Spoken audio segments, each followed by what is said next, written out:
welcome to the Tragikast. This is your host, Seraph. I am joined by Kevin. I almost said Karen. Karen? Jesus. Karen?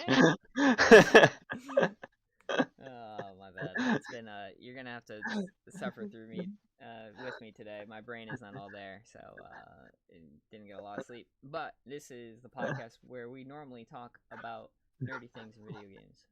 So, Kevin, how was your week? Pretty good. Uh, yeah, especially for me, though.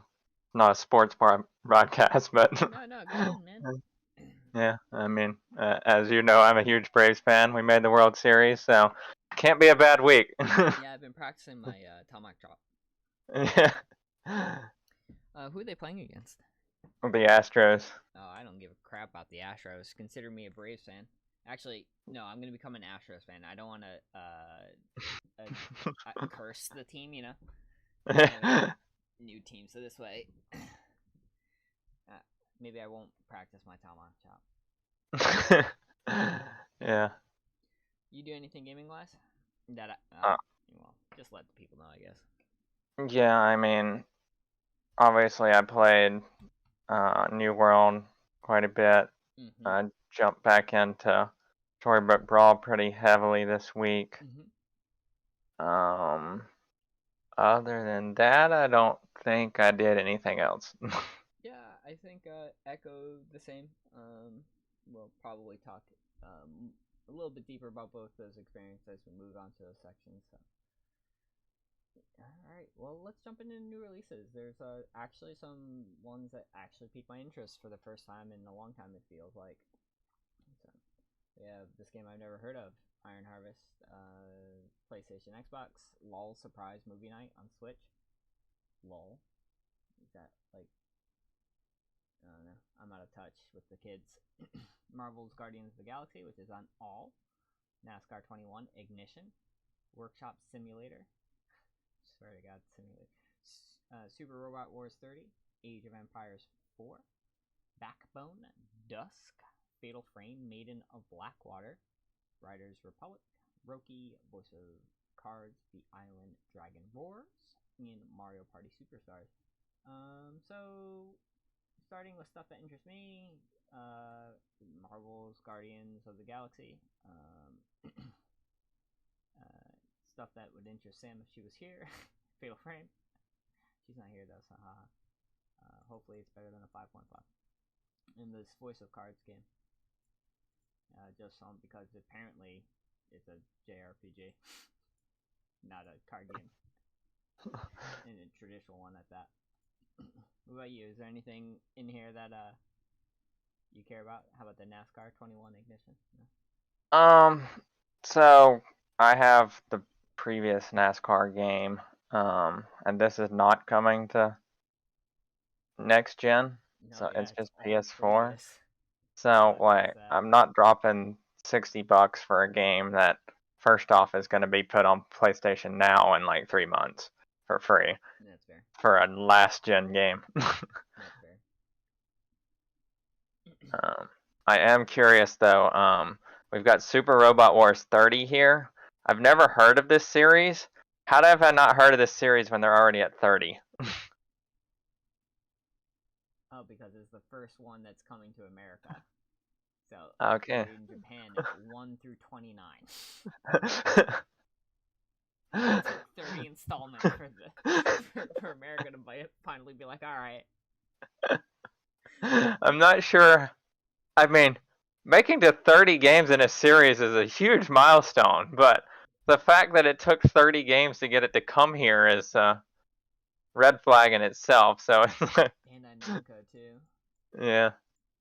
I normally like their stuff though, No, so. I'm not saying this is like a bad thing. It's just more if the game was good.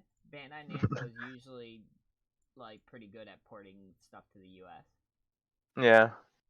And maybe they just picked up the publishing rights for it. Maybe someone else. Yeah, I will say I know nothing about the game, but like Dragon Quest was kind of like that until Dragon Quest 11 came out. Like here in the U.S., it didn't get any like marketing or spotlight. And even then, the only reason I found it is because Brittany found a funny review, and she got it for me as a present. So is this like? So it says strategy game. What kind of strategy are we talking here? Take a look. Probably that classic strategy, I imagine, with like tactic style.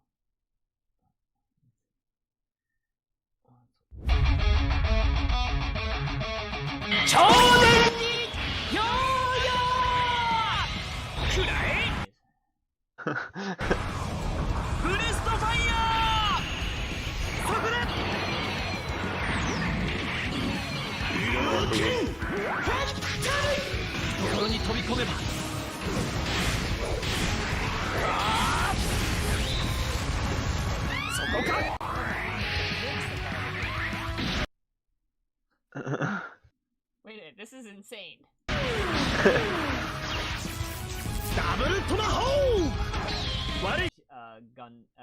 Mech fan for anime, and then just finished.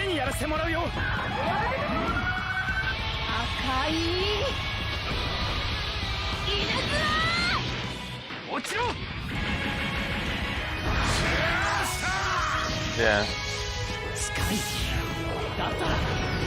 Yeah, I'm wanting to know what kind of strategy we're talking here. Is this like real-time strategy? Is this kind of the Fire Emblem type strategy?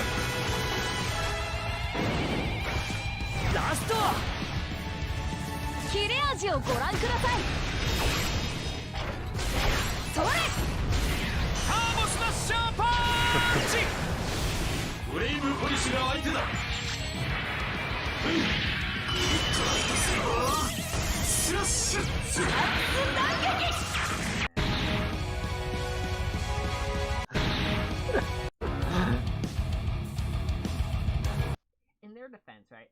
If you made a game 30 times, I'm not making a trailer to describe what the game's about. This is true, but if it's your first port to the West, I feel like you need an introductory trailer at the very least. This is, I'll tell you right now, this isn't even an American trailer for us. Yeah. It's all in Japanese. Like the audio for it, so they don't give. Oh well, yeah. I can imagine the game will be that way as well. Yeah. They do that a lot with their games. This could make sense why it actually never became here. Licensing is totally different in Japan than it is here. Yeah. And if they have all these different rights, right? Like if Funimation has it one here, and Crunchyroll has this, then God, I can imagine that would just be horrible. All right, you're still not telling me what kind of game this is. Oh well. I guess I'll never know. Can I just have to go buy it now? Yeah. Yeah, that's what. When we get some more subscribers to this channel, gives us some money to go do that kind of stuff. There we go. Please, if you haven't already, subscribe. Waste your prime here, and if you're watching on YouTube, hit the sub button and like. Yeah. Well, maybe I'll probably end up watching somebody play it. I'll get back to you.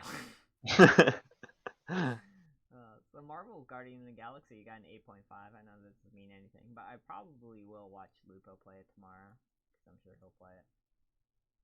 Nice. Not like, I am not. I am like not versed in the Marvel universe at all.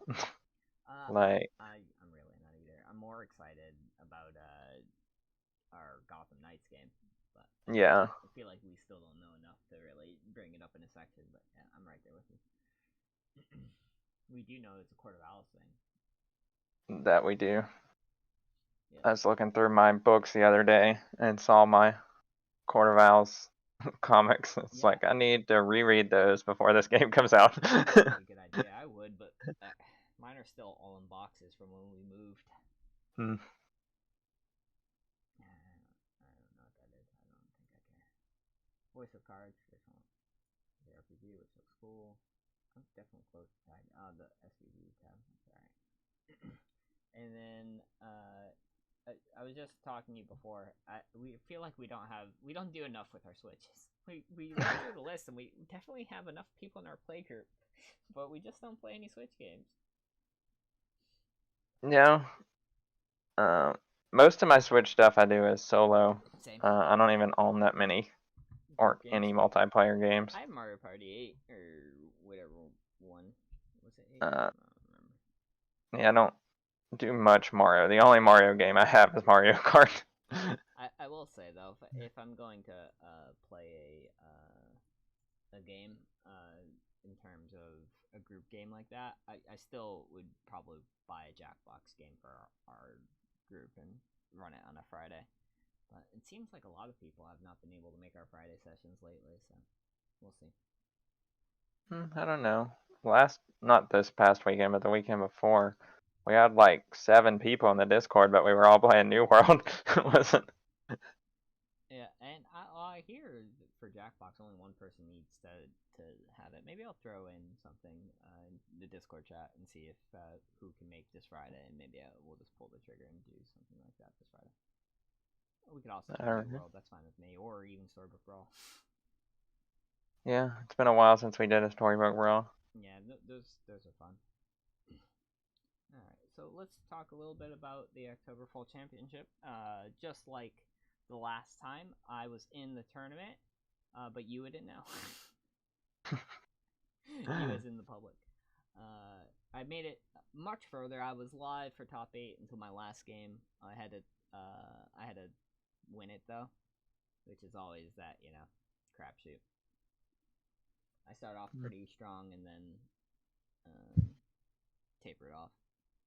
I also tilted really bad, so I had a waddle game where I was going for hat ball, and I hit hat. I already had hat, and I hit ball as it hit 0. And I also had a secret stash, the treasure that if you lose gives you 3 gold, destroys itself, and then gives you 3 health or something like that. I ended up losing that next fight. So how I assumed it was going to work is that that ball would see that I've lost the slot, and just not ask me to hit a treasure, and just show up, right? What actually happened was I was presented with the screen to select my treasures, and my brain must have been confused and thought that I already had ball, so I selected hat. So I replaced my crystal ball, or I replaced my hat with a crystal ball, and I had an empty slot because secret stash was empty. So I had only 2 treasures. Yeah. So I don't think that was intended. Probably not. But so yeah, I definitely neutered myself, right? Like if you do the whole, and I was set up pretty well. I already had spell weavers and stuff like that to take advantage of it. But so yeah, that was a pretty bad loss, and I think I tilted pretty bad after that. Yeah. Yeah. I played a game yesterday with the thing.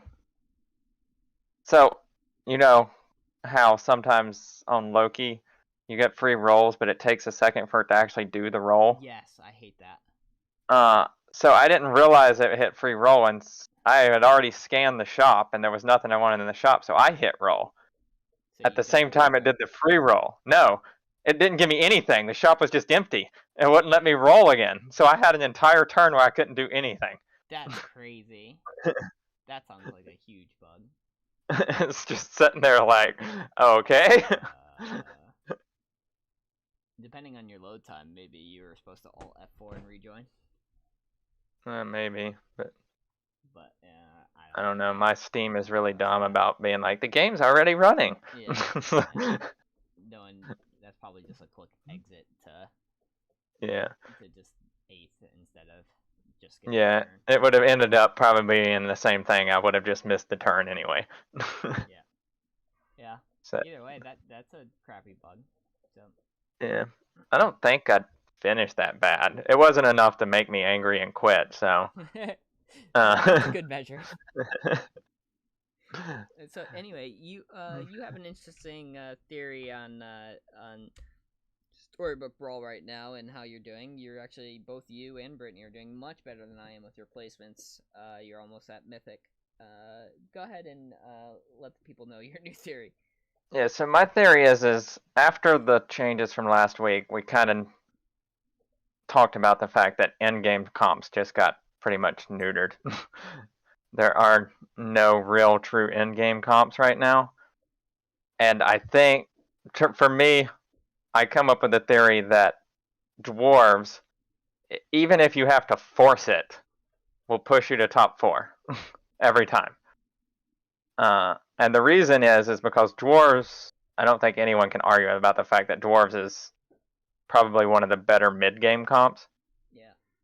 And the fact that there is no end-game comps now, mid-game comps can carry you late game now. Yep. So just forcing a mid-game comp, and dwarves is easy to force, can push you to top 4.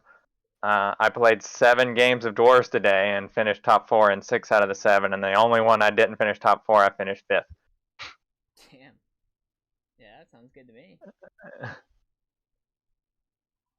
Yeah. And I posted that one screenshot of the one game I won with it, where I didn't even see a dwarf until 3.1 and still forced it and won the game. Oh man. So yeah, I think dwarves is super strong. It might really, the only time I had any problems running dwarves was against scam comp, and scam comp is just luck anyway. Yep. So yeah, you have to get the right scam. It's not like you're doing anything special for that. yeah, and if you get late game with a lot of health in dwarves comp against a scam comp, the odds are is you're going to win that war of attrition anyway, because they have to get lucky more than you have to worry about anything, because dwarves is consistent. Yeah, that's true. You have a base stat line, right? You're not hoping for anything. The only thing you're hoping for is more lordies in your shop. Yeah. Now, I pose you a question, sir. Do you think that's healthy? Do you think this is a good meta? No. Yeah. How do you think? What changes do you think we need? Get rid of level 7 treasures and make them all 6s. Yep. Just increase the 6 pool so big that you still have a hard time hitting what you want, but it's there. You know what? I actually like that a lot, because my answer is very similar to the same. Is we need viable endgames. There needs to be something strong on 6. The amount of times where I've gone into my 6th shop 6 and not cared about what I've seen in my shop. Yeah, I mean, or this needs to, I'm already committed to evil, so it needs to be a Pumpkin King, or it needs to be a Bearstein. I'm not switching. Yeah, that's how I've played all day today. Every time I've been, it's been either I'm looking for a Bearstein, so I'm just rolling until I find it, or I'm looking for a Lordy, so I'm just rolling until I find it. Yep. And that's basically it.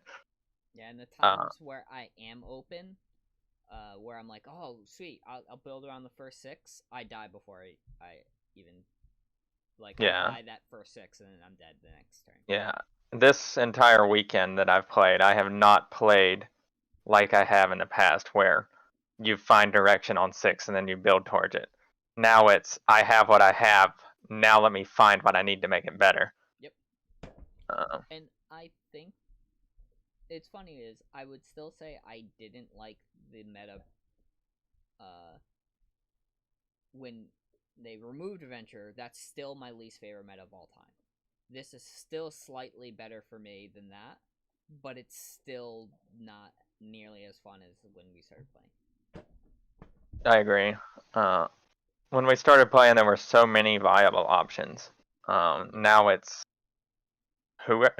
it's really now who can get to 6 with the strongest comp. Because, like I'm saying, with the dwarves, if you hit Dwarven Forge and you've got full golds on dwarves, you're murdering everybody and you're doing 20 damage to them. Yeah. They're not even getting a chance to roll sixes because you're just rolling over them. No, it definitely makes sense.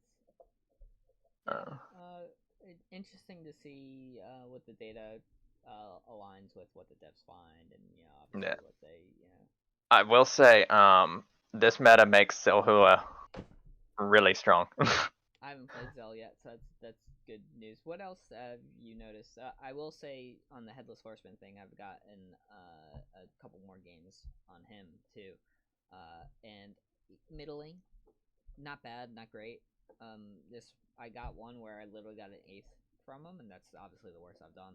I've mostly been fourth or fifth. But any heroes that you think now have gotten stronger? Like I know you said Drac before and Trophy Hunter. I Yeah. think we talked about last time. Yeah, I haven't, like this entire weekend, I have not seen Drac or Trophy Hunter one time.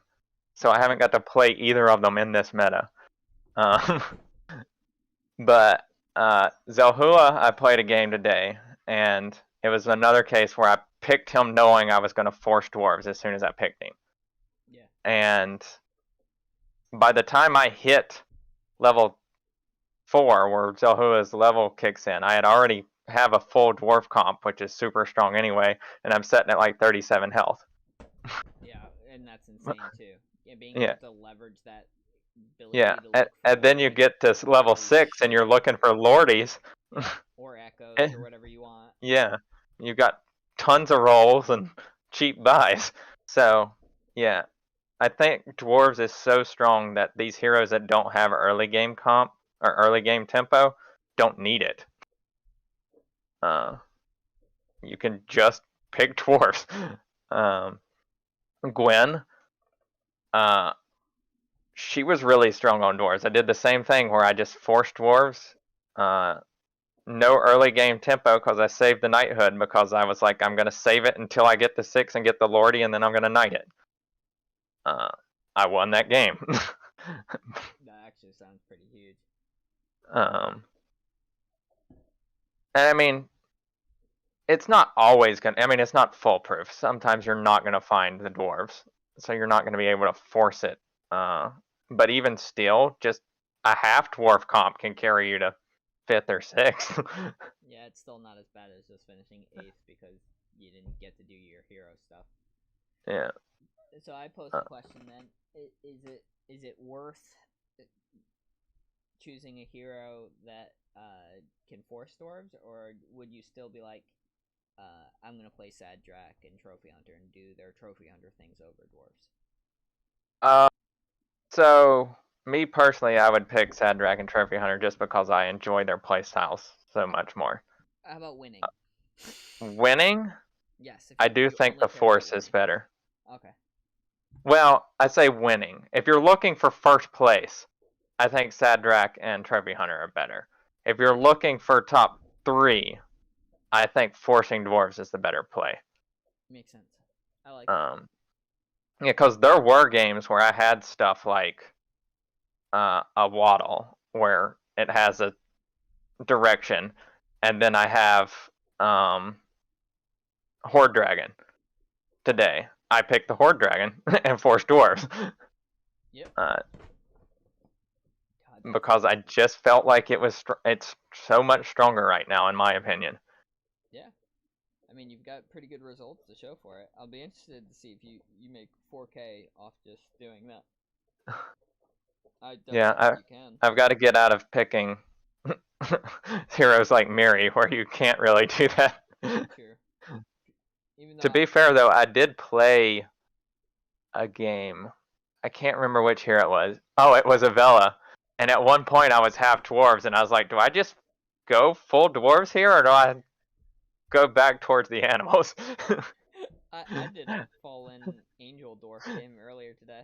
That was not the sign of forcing doors, though, because I haven't done that. That was a sign of my shop just deciding it wanted to screw me over. Yeah, well, that was how it was with Novella. I was looking for animals and didn't hit any animals, and then I look at my board and it's half dwarves, and it's like, Yep. do I just go dwarves at this point? I didn't. I ended up going back to animals, and I should have probably just did dwarves. Yeah. Yep. Oh, another good hero for dwarves. Jack's Giant. That makes sense because the 2 extra life and then 4 on triple Yeah. is I have not huge. picked Jack's Giant in forever, and I picked him twice today. That tells you everything you need to know. Oh man, that's great. Alright, one other note on Story Book Brawl, because the tournament was this weekend. I haven't watched any of the VODs, so I don't know how cool this was. I probably will eventually watch the VOD just to see how he played. But congrats to Spinzaku. Awesome winning it. And then the fall championships next month, and that should be good. So, another thing, I think we covered this last time. If you get to Mythic this month or next month, you're still eligible for the December qualifier tournament. So they will lump both into the same pool. So I should get to Mythic this month on my main and hit it next month on my alt, right? Yeah, get 2 chances. That's right. You just play 2 at the same time and then choose 2 different flights. You know what? No one would know. You shouldn't do that. It's against the player's handbook and the TOS, so I'm not advocating that. But no, I would not either. Though I am. If I do hit Mythic, I am very much considering creating another alt and just playing straight dwarves and seeing how fast I can climb to legend. Just for science. Try that one. Alright. Well, yeah, that'll be the fastest way to get him to nerf it. I know, right? Everyone complaining about it from rank Squire all the way to Monarch. It's like, this guy's just running over us with dwarves. I'm gonna create my name. It's gonna be like something like only dwarves. Force dwarves. I love it. Jedi dwarves. That's so you. Minus the dwarf part. Oh god, why'd I pick this site? This is embarrassing. This is gonna turn into an HTML podcast where I tell you why turning off ad block doesn't actually do anything. I probably shouldn't actually do this on screen. Alright, never mind. We're not gonna do that. I just want to splash page. But yes, if you find the element, you can literally disable ad block. Or this ad blocking. What would they call it? Anti-ad blocking. Ad block. Ad block. I've actually done that before too, where I've gone through every single element that looks for hey if ad block and just deleted them all, and then read the article. So. I normally just go find another article and it's like, too. fine. It's like, I won't even. I don't need to read this. Yeah. And I will say, you have a better chance of me undoing my ad block if I consistently find that I'm using your site. And it's okay to ask, right? And I say, no, I don't want it anyway. But you know what? If I continuously go to rock, paper, shotgun or whatever, and I'm like, this is like the 4th time. Yeah, all right. I've done it. So. But well, New World news for me. I reached 60 this morning. Nice. I wasn't even really gunning for 60. I know you're not either, so. No, I think I'm still like 57, so. It'll happen when it happens. It doesn't really matter. Most of our guild mates aren't in, so we can't do the farming and all that other crap anyway. So, yeah, that was really the big news. I'm working on getting my 100 fishing before I get started on my furniture and Arcana grind. But, what about you? How's your New World experience before we talk about news? Well, I spent all last week grinding out engineering to 150 so I could make orichalcum tools, and then look on the shop and find out that I could buy them for 500 gold. I bought a couple. Yeah, and the fact that the resources I used to grind engineering 150 were probably like 100,000 gold worth of resources. Yep.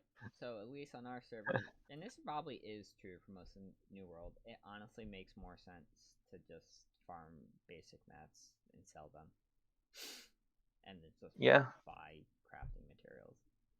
Yeah. I do think the only benefit to having your stuff up that high is going to be end game gear. Mm-hmm. But then you got to get it to 200 pretty much. So And weirdly, there's actually benefits to stuff like fishing, right? Like you get the legendary Yeah. fish that's used in endgame potion making, furniture building, and cooking. Yeah.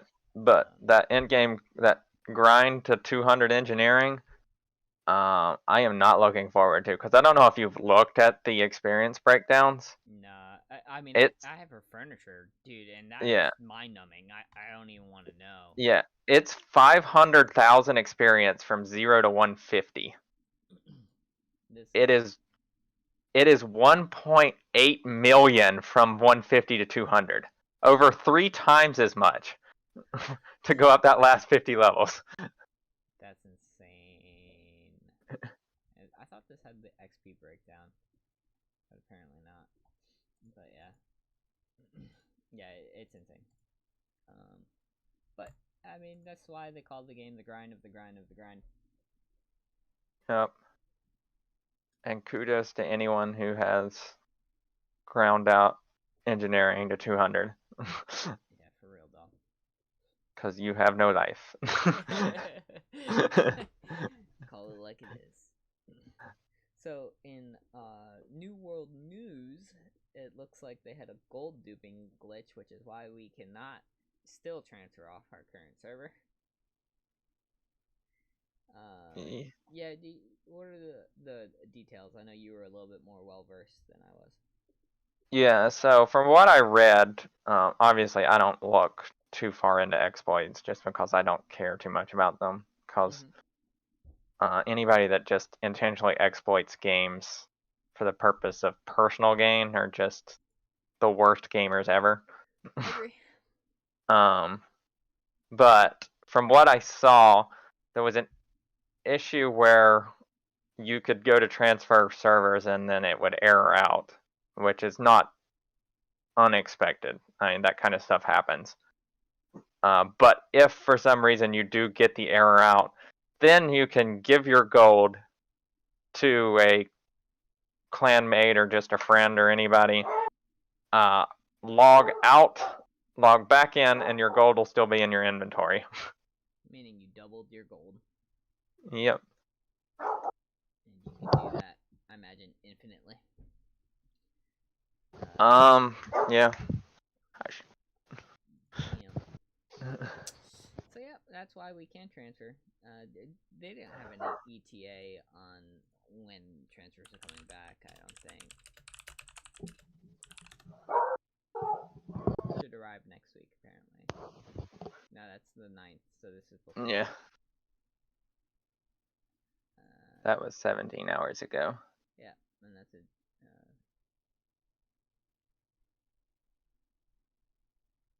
The last message said it's work. Just read, please, the official news.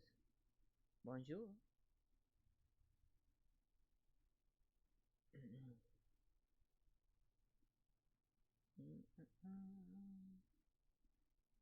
The last message, according to this French person, says that it works.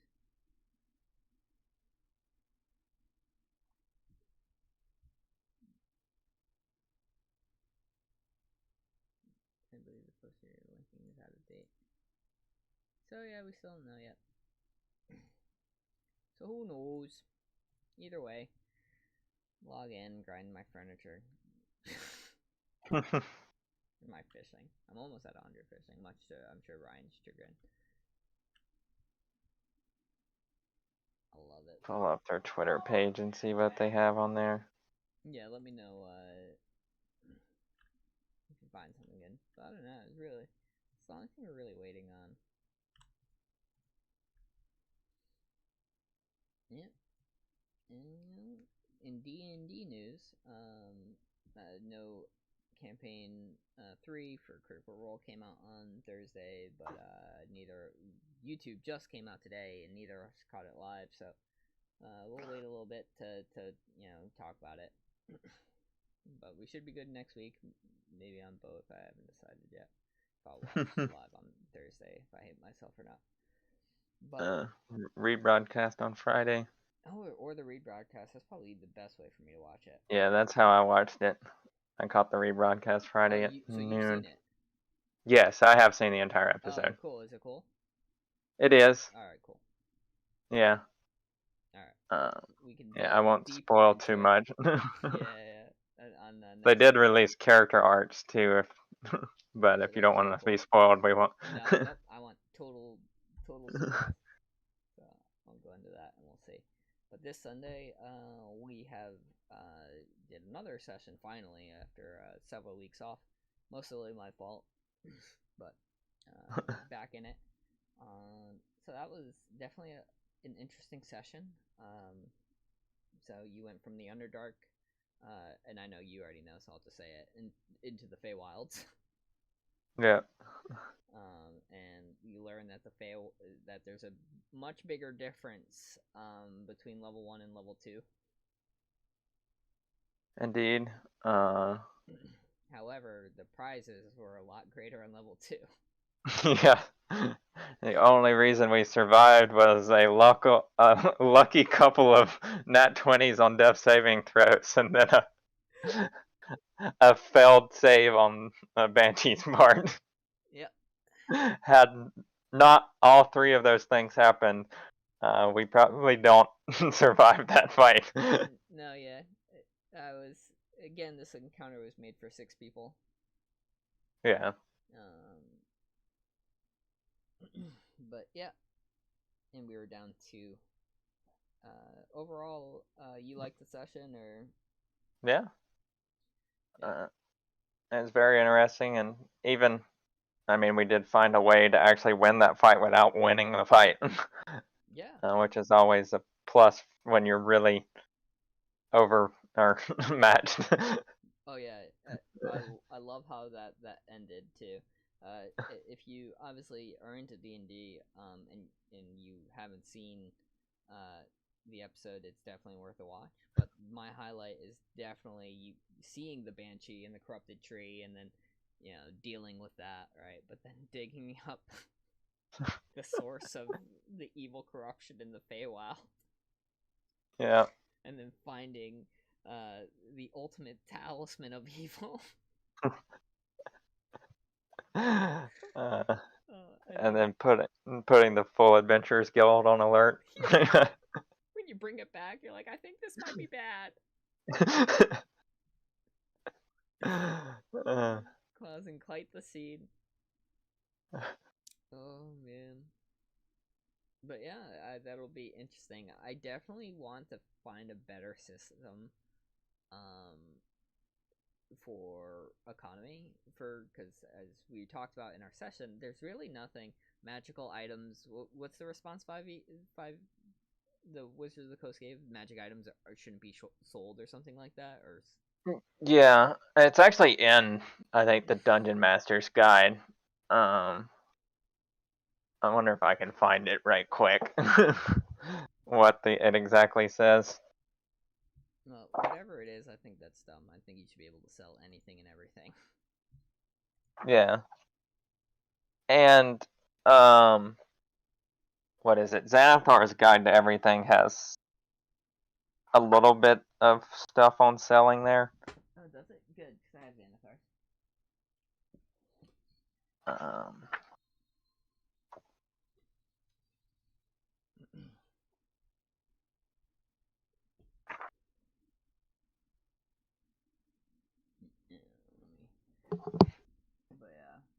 Yeah, so the first line in the thing says, unless you decide your campaign works otherwise, most magic items are so rare they aren't available for purchase. Oh, God, that sounds lame. No, well, it would make sense, I think, in my world, even if this was true. Like, there's this mystical tower where you can go to different realms. Yeah, and then it says selling magic items is difficult in most D&D worlds primarily because of the challenge of finding a buyer. Yeah, well. Yeah, plenty of people might like to have a magic sword, but few of them can afford it. So that's yeah. like what, a merchant wouldn't buy something because they wouldn't be able to sell it to somebody else for the Possibly, I'm not sure. That still doesn't make any sense. you Yeah. realize that? Yeah, I know. The thing for Xanathar's Guide, it does have some selling and buying tables in it, but a lot of it is done around you having to find a buyer. Like, it isn't, you can't just walk into a store and resell it. It's, you have to find somebody willing to buy it, and then you have to do like a charisma check to see how much they're willing to offer you for it. That kind of stuff. So it's not a clear cut. Here's a table. It's a wondrous legendary item. It's worth this much. God. Well, wondrous legendary items are one of a kind. I'll tell you right now, that worth of that talisman is going to be a shit ton. Whether someone wants to pay, the actual worth of that item is different. Yeah. So I think I sent you that magic shop price check tool. Yeah, you did. That I used. Yeah, the talisman of ultimate evil on there is 61,000. Yeah, and that actually makes sense. It really does. Like, that lines up. This is a one-in-kind item. Sure, it's not something that we can even sell, right? In fact, if you could sell it to somebody, you probably could get. You might be able to get 100,000 out of it if you sold it to the right people. Well, that and those people have to be literally evil. Yeah, well, that's what I mean. And they would be willing to give you 100,000. The problem with that is that kind of goes against most of our party's alignment. Yeah. Oh man. Knowing that you could only sell this to an evil person. So that actually might drive the price down for us. Yeah. Yeah. Or at least use it, right? Luckily, what's going to happen is the merchant guild's still going to want to take this off your hands, right? Yeah. And it's not a cursed object, so I guess if you guys said, hey, we want to keep it, I mean, technically there's nothing, they're not going to stop you, because by that rules that you guys have said, like, in the very beginning, it said, hey, you can keep those items as long as they're not cursed. Yeah, no one said anything about us finding a talisman of ultimate evil. I mean, if you guys could use it and plan to use it, I probably would have to have a party of adventurers stop you. Then we just use it on them. True. Well, they might not be good aligned, though. Could hire mercenaries, right? Where they're just too neutral. Yeah. But, yeah, I still don't like their odds. Well, actually, yeah, that's true. But... Are there? I don't think there are any spells that change people's alignment. Because that would be a great combo. You could force someone into a good alignment so you could use the talisman on them. Oh, good. You're good now. Alright, this is gonna open up. That would be ultimate evil, right? It really would be, actually. That's actually insane. It's kind of messed up, actually. Yeah. Oh, man.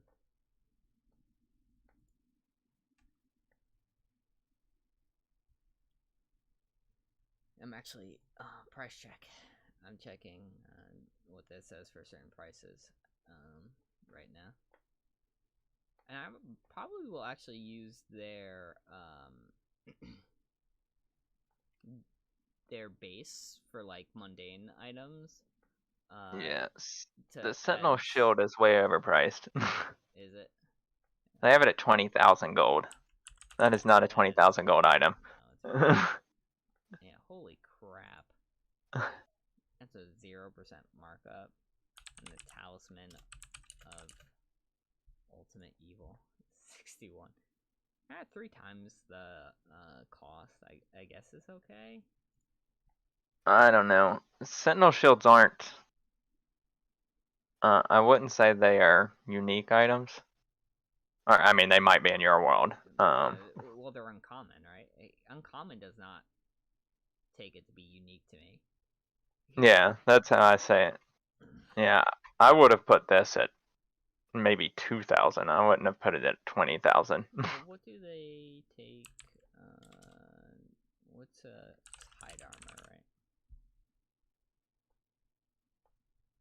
Yeah. Well, I mean, just a normal shield is only like 10 gold. Like even a +2 shield is only 6,000. A sentinel shield doesn't give you a bonus to your shield. It just gives you bonus to perception. So is advantage on perception checks really worth 20,000 gold? What's funnier too is a +1 scale mail, right? Is rare. And is 1550. Yeah. So like Eyes of the Eagle, which is are goggles that you can wear Yeah. that give you advantage on perception, are 2,500 gold. Yeah. That's the same thing the Sentinel Shield does. The only difference is Eyes of the Eagle have to be attuned, whereas the Sentinel Shield doesn't. So you could argue that paying for not attuning, but 10 yeah, times. but that's a huge Yeah. difference for non-attunement. Yeah. Especially since that type is wondrous, which means that it's the only one of its kind. No. Isn't that what that means? No. Wondrous means worn item in 5e. So any necklace, any type of accessory is called wondrous. Gotcha. As opposed to just armor. Alright. Yeah. Legendary is when you get into the one-of-a-kind type stuff. I do think I like the 61k though for the Talisman of Ultimate Evil. Yeah. I think that's a fair price. Get them to bargain and get them to buy us a guild hall fully furnished there. Yeah, I can see that. Depending on how I want to play out them, what the fuck are we supposed to do with this? Throw it in the vault. Just persuade them. It's like, well, you don't want anyone using it, do you? Because if you don't buy it, we'll find somebody that will. And the person that we have to sell it to will plan on using it. God,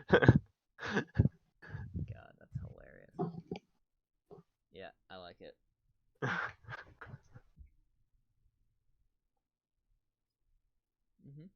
Oh, so, I mean, that wraps up everything that we were going to talk about, but I do have a question for Sam. She just walked in. Did you know that this game is coming out? Game Informer. This week.